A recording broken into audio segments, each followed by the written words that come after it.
Dalam nama Bapa dan Putra dan Roh Kudus. Amin. Ibu bapak, rekan-rekan muda dan adik-adikku yang terkasih dalam Kristus, bersama saya Romo Raffi Uran CSSR.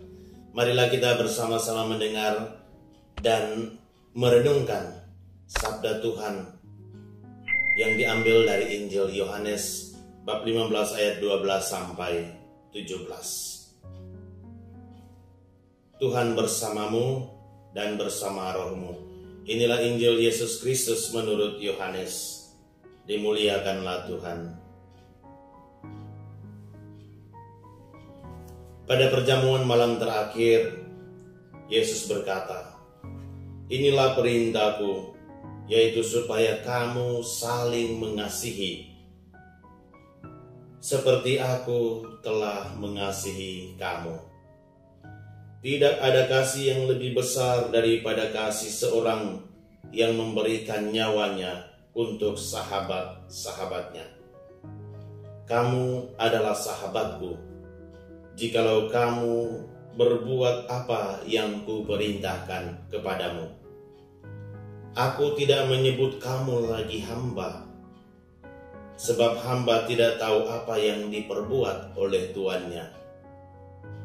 Tetapi aku menyebut kamu sahabat, karena aku telah memberitahukan kepada kamu segala sesuatu yang telah kudengar dari Bapa-Ku.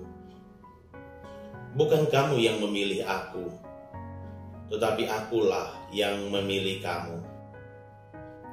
Dan aku telah menetapkan kamu, supaya kamu pergi dan menghasilkan buah, dan buahmu itu tetap, supaya apa yang kamu minta kepada Bapa dalam namaku, diberikannya kepadamu.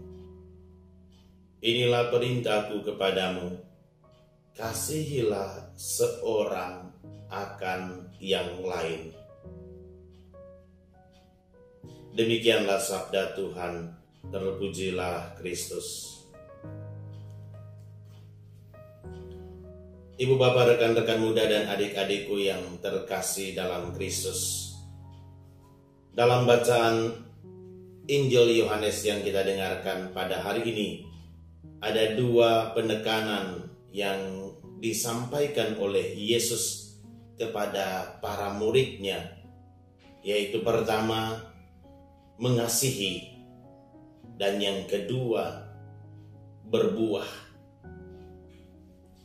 Yesus sebagai Mesias, Yesus sebagai pemenuhan perjanjian lama, datang dan membarui sebuah perintah dalam dunia perjanjian lama, yaitu kasihilah sesamamu manusia seperti dirimu sendiri.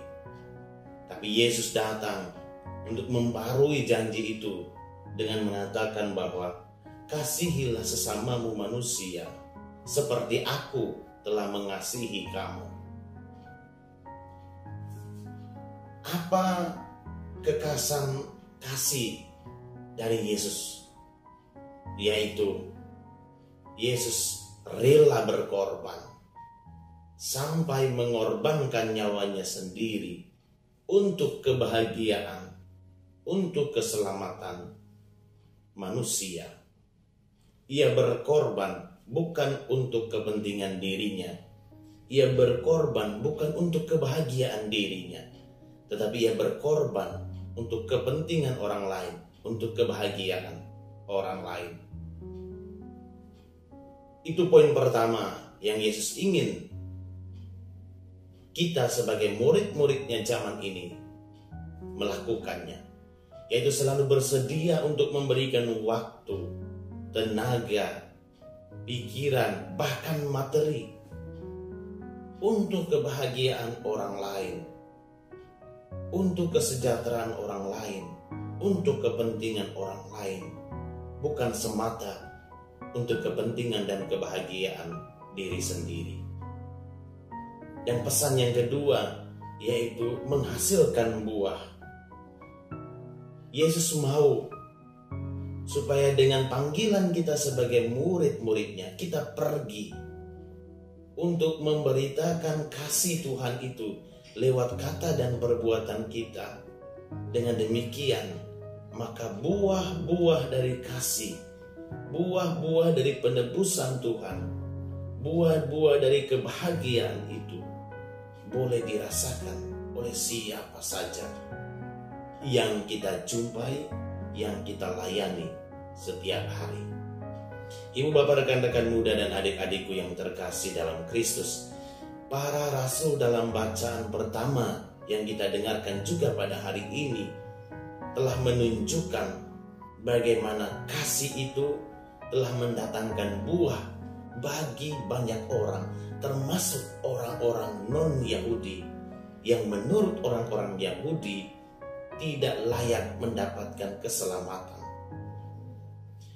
Para rasul menunjukkan kasih itu dengan datang melayani, mewartakan Injil kepada mereka yang bukan orang Yahudi, dan mengatakan bahwa bukan hanya orang Yahudi saja yang layak untuk mendapatkan keselamatan, tetapi semua orang, termasuk orang-orang non-Yahudi. Kasih itu harus dirasakan oleh semua orang. Kebahagiaan itu harus dirasakan oleh semua orang, bukan hanya orang-orang tertentu. Oleh karena itu, saudara-saudariku, melalui bacaan-bacaan hari ini, kita semua diajak untuk dapat membagi kasih kepada semua orang yang ada di sekitar kita, tanpa memandang suku, agama, ras, budaya, dan lain sebagainya. Kasihilah semua orang